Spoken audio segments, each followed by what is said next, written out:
Ever find yourself watching a movie and you're kind of rooting for the guy who's, taking the law into his own hands? Yeah, it's like, is Yeah. that okay? But there's something about those vigilante stories. Totally. Gets you thinking, right? And that leads perfectly into today's deep dive.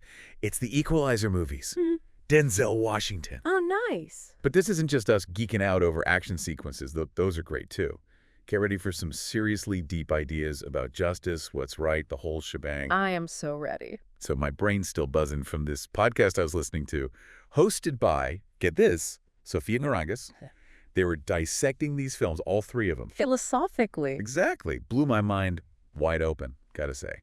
Ready to have your perspective flipped. Let's do it. All right, so first up, 2014, The Equalizer.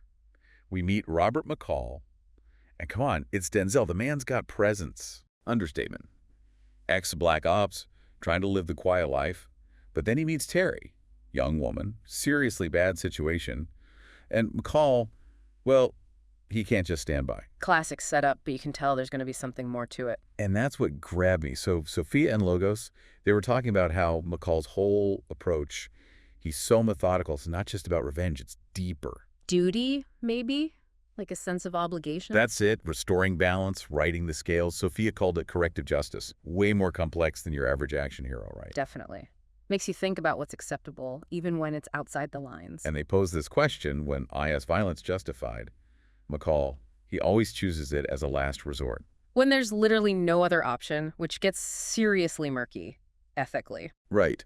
Makes you wonder where that line is between right and wrong, when it's okay to bend the rules. And things get even more intense in The Equalizer, too, because now it's personal. Yeah, now it's not some random act of violence he has to fix. It's someone he knows. Exactly. Personal Yeah. responsibility, right? Yeah. McCall's forced to make some really tough calls. Right, like how far is too far when it's someone you care about on the line?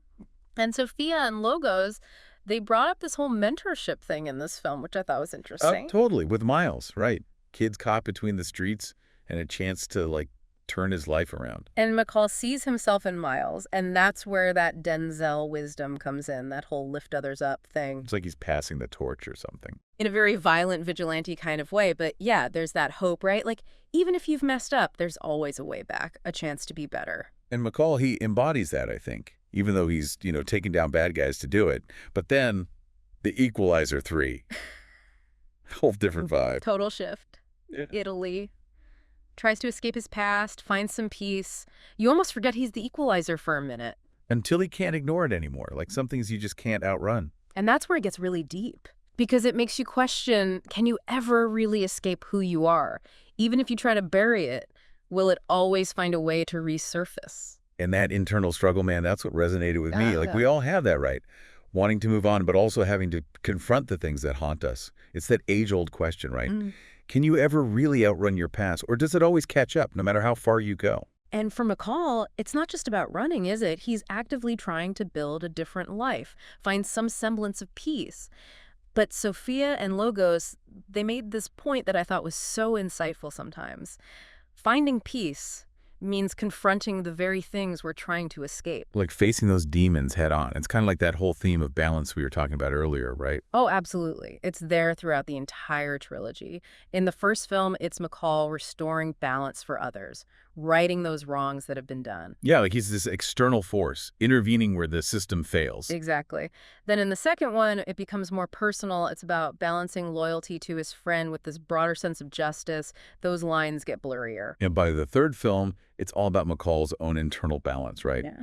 Reconciling who he is with who he's had to become. It's like his whole journey has been leading to this point, this confrontation with his own internal demons. And you can't talk about The Equalizer without talking about Denzel, right? I mean, come on. The man's a legend.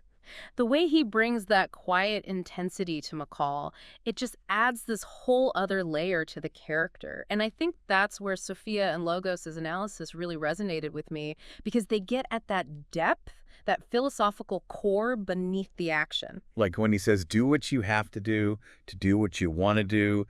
That line always stuck with me. It's like, yeah, sometimes you got to make tough choices to get to where you need to be. Right, but it's not just about brute force with McCall and Sophia and Logos. They really picked up on that. There's a thoughtfulness to his actions and empathy that drives him. Totally. It's never about revenge. It's always about protecting those who can't protect themselves. It's not about what you've done. It's about who you've helped. Man, that quote gets me every time. And I think that's the beauty of these films, right? They're action-packed, yeah, but there's this whole other layer of depth, this exploration, what it really means to fight for what's right, even when the lines get blurred. It makes you think, for sure. And, it got me thinking about what needs equalizing in my own life. Like, what imbalances do I need to address? What can I do to make things a little more right in my own world? Now, those are questions worth pondering. And on that note, folks, this deep dive has been a wild ride. Hope you enjoyed exploring the Equalizer with us. And hey, next time you find yourself rooting for the vigilante on screen, take a moment to think about the choices they're making, the lines they're crossing. Because you never know, it might just spark a little introspection in your own life.